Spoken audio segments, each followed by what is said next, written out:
se você quer construir uma carreira, tá, no direito, e isso tem sido um tema muito recorrente nas minhas conversas aqui com você, que é viver do direito, viver do nosso diploma.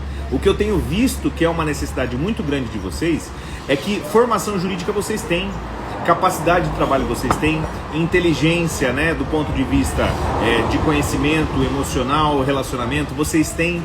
O que falta para vocês é uma estratégia para vocês realmente construírem uma vida com base no diploma. Eu tenho alunos fantásticos, de uma capacidade imensa, que eu os encontro depois e eles estão encaminhados na vida, mas não estão trabalhando com direito.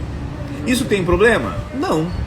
Mas talvez você não precisasse ter se formado em direito para fazer o que você faz hoje. Então, se você quer viver do diploma, se você quer viver do direito, se você quer começar a fazer o que o meu amigo Vinícius fala, que é monetizar, né, esse diploma, começar a trazer uma sustentabilidade do ponto de vista pessoal para vocês, né? Oi, Jaque. Oi, professor, tudo bem? Ô, Jaque, gostei disso aí. Me fala mais sobre essa conexão que você faz aí das garantias com os princípios, que é o tema que você está vendo lá essa semana, né, no EDT. O senhor já aborda isso, de que o princípio ele existe na função de protecionismo mesmo. E foi até uma discussão que eu tive com uma amiga minha esses dias. Aí, ó. Que se eu tenho que eu tenho o princípio da presunção de inocência, né? Então, é isso, quem tem que provar a culpabilidade é o Estado. Exato. Né? Que se aplica independente do critério ali do caso Lula. Não importa quem seja a pessoa, né? Isso é independente. Quem tem que aplicar... Eu tenho a presunção de inocência, então o Estado que cabe, ou a parte contrária, né, no caso, formular provas suficientes para formular o convencimento do juiz. Exato. Sabe qual que é o nosso problema, Jaque? A maioria do pessoal acha que nunca vai acontecer com a gente. Tem muita gente que fala assim, se você não quer ter que se defender, então não faz nada de errado. Como se o nosso sistema fosse assim, né? Só perseguisse as pessoas que fizeram alguma coisa de errado. Eu acredito que tem algum problema na conduta do Lula. Eu, pessoalmente, sim. Isso é opinião pessoal. Eu posso ter minha opinião. Eu acho que tem uma conduta errada dele. Mas isso é outra história. É outra história, né? Se você pegar, por exemplo, no meu caso, eu não sei se... Alguns de vocês aqui devem saber, porque eu sempre conto isso em sala.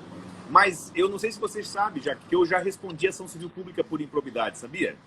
Eu fiquei 2 anos respondendo a ação civil pública por improbidade.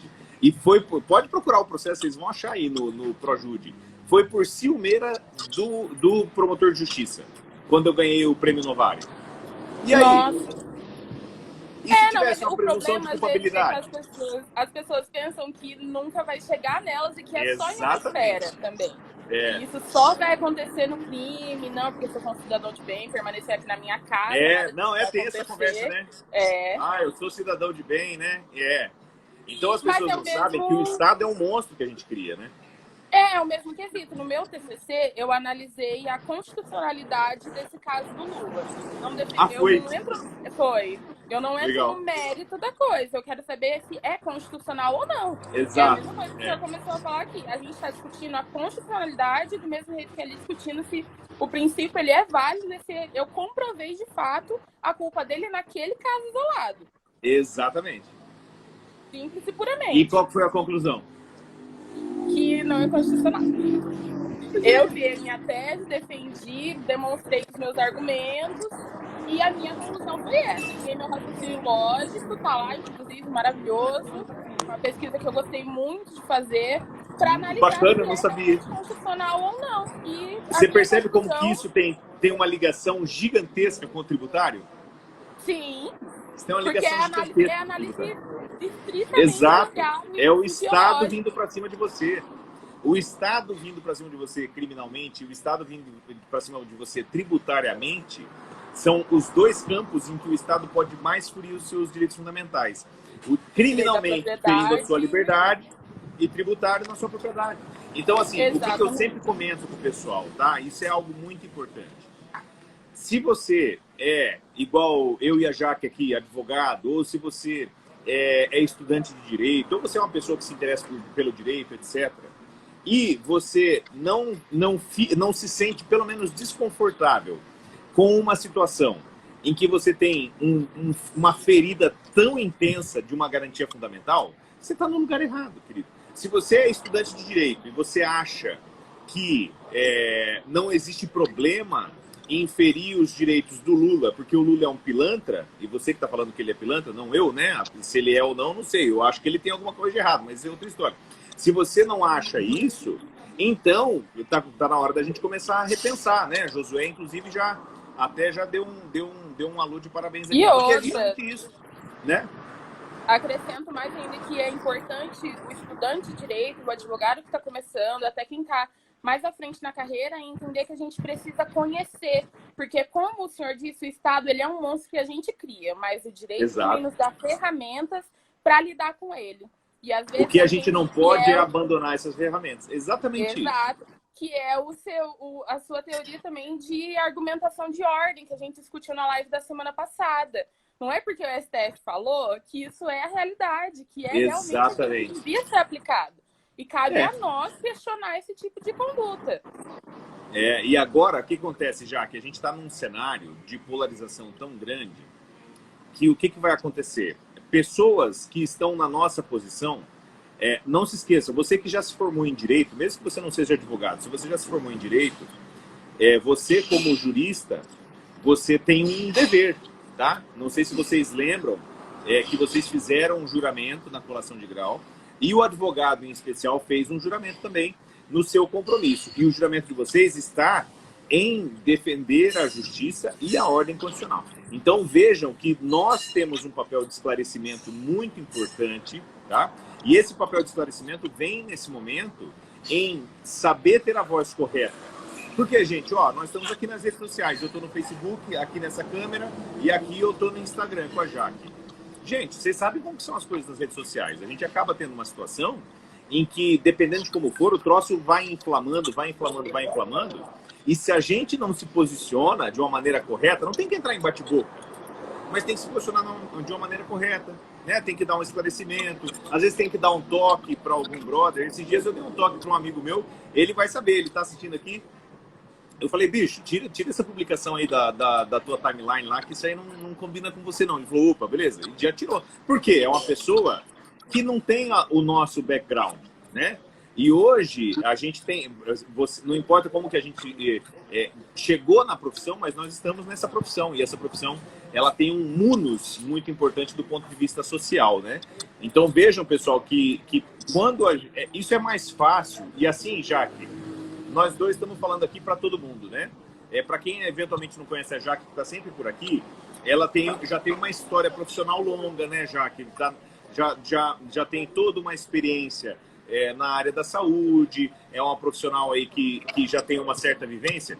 Então, para a gente que tem mais experiência, né, Jaque, é mais fácil a gente ter essa visão, né? Às vezes, para o profissional que apesar de... né?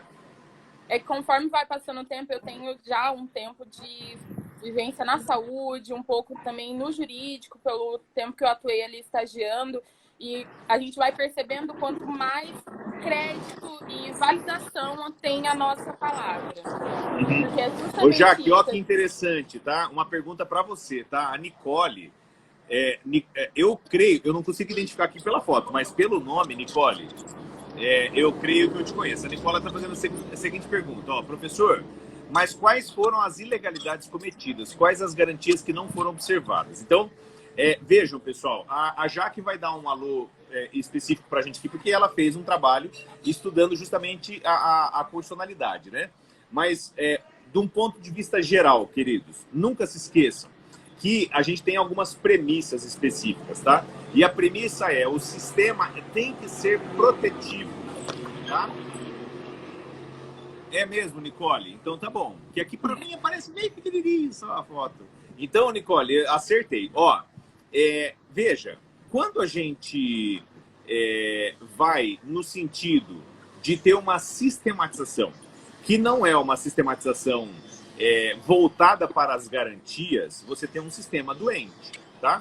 Principalmente quando você chega num processo em que você descumpre, e aí eu vou fazer a minha leitura e depois a Jaque é dela, que você descumpre a primeira premissa do nosso sistema, que é um sistema adversarial, não é um sistema inquisitorial, tá?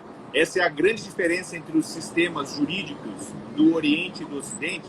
No sistema adversarial, você tem um juiz que tem que ser neutro. Desculpem.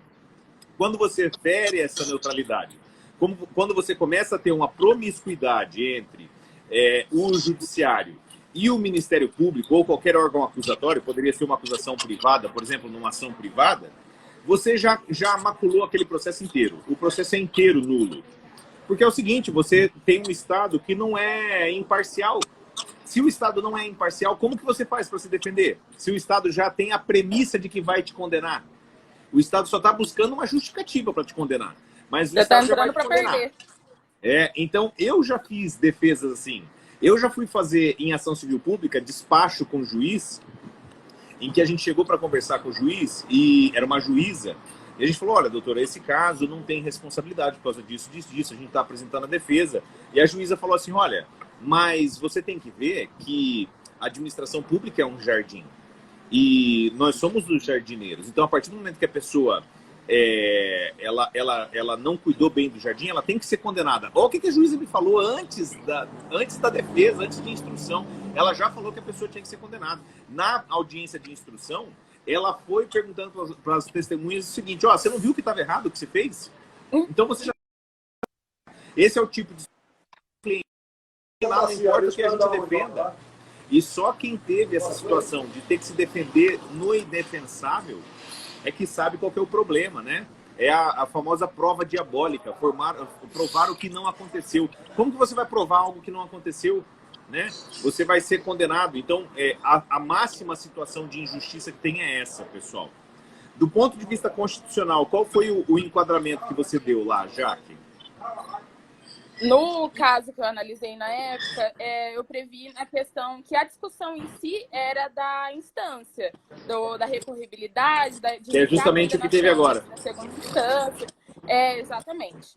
E aí, na minha análise, eu percebi que, assim, se a gente for analisar realmente estritamente a lei, a condenação em segunda instância e o início do cumprimento da condenação em segunda instância, ela é completamente constitucional. Porque a gente sabe que o direito ele tem instâncias ali separadas, para você acessar determinadas instâncias, precisa cumprir alguns requisitos. Eu não cumpri naquele requisito, automaticamente eu tenho uma última ratio ali naquela instância, na segunda nesse caso. E ainda mais pegando o princípio da presunção de inocência, ele me acompanha até determinado tempo, processualmente, e dali para frente eu não vou mais discutir a inocência. Eu já determinei a culpabilidade do indivíduo, então não tem porquê ele não cumprir a pena.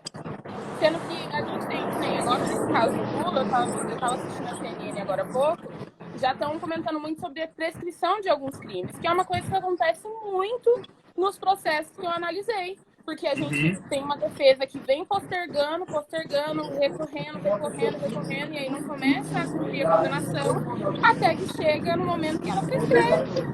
Sim. Então, assim, analisando mesmo a constitucionalidade, como eu tenho até a segunda instância, eu já defini a culpa, eu não tenho mais nada para discutir, que eu vou discutir procedimental.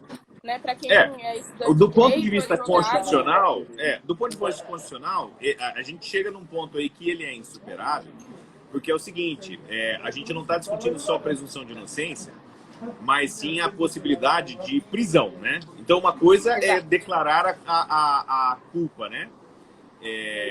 Aí a pergunta da Nicole aqui, o cumprimento da pena do ponto de vista constitucional, ele não é com a culpabilidade, ele é com trânsito em julgado. Então, o trânsito em julgado só acontece depois que você tem o último julgamento, enquanto está pendendo o recurso. O que é um ponto muito importante para a gente analisar, pessoal? Isso acontece muito no Brasil. Imputar às pessoas a perda de garantias, porque o próprio Estado não consegue cumprir a parte dele. Então, de quem que é a culpa de o processo durar muito? A culpa é dos advogados que manejam recursos que existem, ou é do Estado que não julga os recursos? Que sempre em cima do processo, né? Que a gente fala.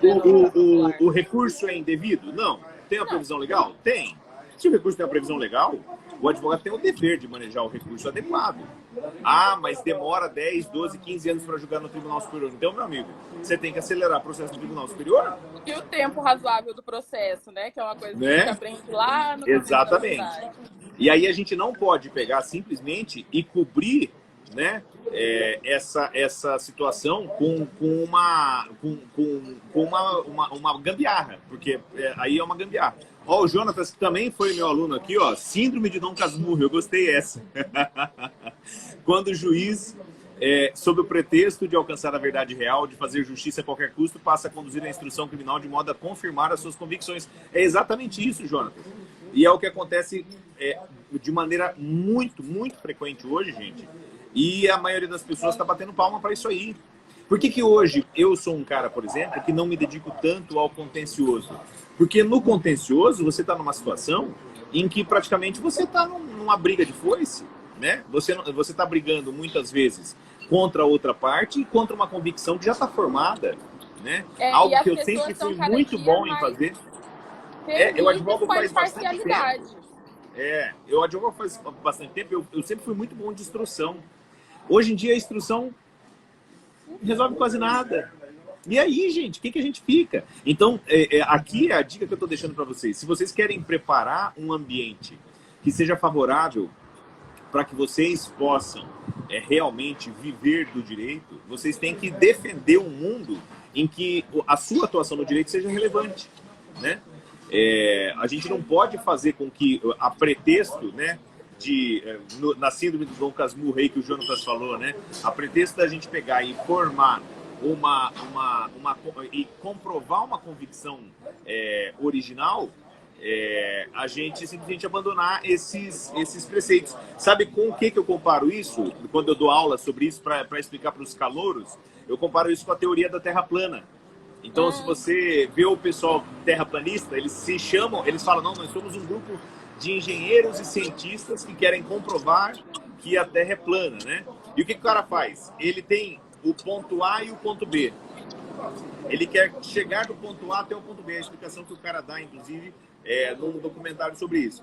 Em vez do cara simplesmente ver se realmente as provas levam do ponto A até o ponto B, ele descarta todas as provas que não levam até o ponto B e só considera indícios que levam ao ponto B, que foi exatamente o que foi feito nesse processo do Lula. Então você não pega simplesmente um conjunto de provas e depois das provas você forma uma convicção. Você tem uma convicção prévia e o juiz seleciona as provas que ele quer que vão levar àquela conclusão, né? E aí, queridos, qual que é a grande vantagem? Isso não é algo generalizado. A gente tem juízes fantásticos por aí, tem muita gente vocacionada em todas as profissões. O que a gente tem que fazer é valorizar, do ponto de vista social e do ponto de vista da nossa opinião, o pessoal que tem essa opinião correta, né?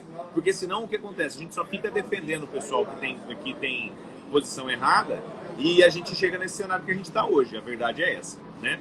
Então, mais uma vez, ponto muito importante, gente, para que nós consigamos, de fato, construir uma carreira em que a gente está levando a cabo um projeto de realmente nós vivermos do direito. Você tem que criar o ambiente necessário para isso. E criar o ambiente necessário para isso passa por você cultivar a necessidade, né, real, não uma necessidade artificial, mas a necessidade real de contar com a nossa atividade profissional. Por isso que eu falo tanto para vocês atuarem não tanto com serviços, mas com produtos, algo que inclusive a Jaque está fazendo agora, né, Jaque? De formatar produtos jurídicos. Por quê? Porque aí a gente escapa de situações em que o cliente tem a impressão de que ele não precisa de uma atuação profissional qualificada e a gente demonstra que existem essas situações. Só que essas situações só existem na medida em que a gente permita que elas ocorram. Então é muito importante que a gente tenha essa postura aí também. Exatamente, né? Que a gente tenha conhecimento sempre também para identificar e usar as ferramentas que a lei dispõe para a gente. Exatamente. Dar os fins necessários e devidos, né, para todos os produtos e até na atuação contenciosa. É muito importante. Porque aí você puxou um ponto importante aí, Jaque, que é a gente conseguir atuar sempre de uma maneira que a gente construa um entendimento baseado nas ferramentas, né? Então, a gente utilizar, fazer uma carreira baseada em conhecimento e construir a nossa experiência em conhecimento, é o que eu faço com todos vocês aqui e é o que eu gosto de fazer, porque é o que eu fiz na minha carreira, né? Porque senão a gente vai ter que esperar fazer 10, 12, 15 anos, 20 anos de carreira para começar a ter resultado, né, Jacques? Bom, gente, vocês já perceberam, né, que eu estou em situações excepcionais aqui. O pessoal já está começando até a tomar uma cerveja aqui atrás, na parada aqui, que eu estou na estrada. Jaque, obrigado, tá, pela Imagina, conversa, professor. foi muito bacana, tá? Obrigado por você ter aparecido Obrigada aqui mais pelo uma vez. Apareça sempre aqui no Instagram, porque por aqui você participa ao vivo. Ela sempre aparece lá no YouTube, né, gente? E por escrito, mas aqui a gente gosta de ver o vídeo também. Um beijão, tá? Até. E, queridos, obrigado a todos vocês que estiveram aqui. A gente se encontra de novo. Um beijo para vocês. Até mais.